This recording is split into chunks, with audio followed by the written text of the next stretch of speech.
Et vous vous souvenez de cette image, Bong Joon-ho à Cannes.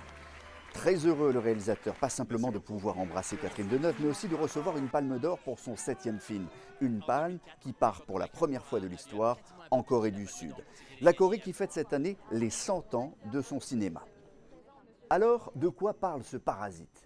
Parasite, c'est une affaire de famille. Disons même qu'il est question de deux familles. L'une est très pauvre, mais très maligne. L'autre est très riche et très crédule. Et petit à petit, les membres de la famille la plus maligne vont coloniser la famille riche. Comment vont-ils faire?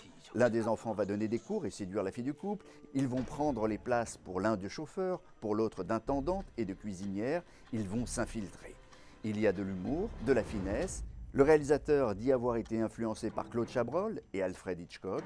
C'est une comédie, mais c'est aussi un film de genre qui interroge sur les rapports de classe. On écoute Bong Joon-ho. De nos jours, franchement, je trouve que c'est un petit peu bizarre dans le cinéma coréen s'il n'y a pas de message social ou politique. Là, en fait, on a une certaine convention par rapport au cinéma étranger, notamment américain. Là, on est vraiment resté propre à notre cinéma coréen.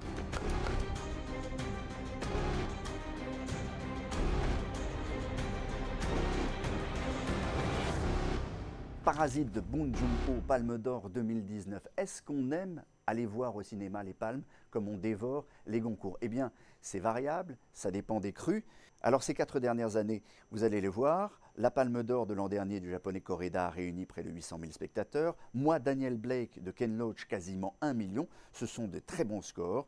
Mais je vous souhaite vraiment de ne pas passer à côté de ce Parasite, qui est un film amusant, divertissant et très grand public.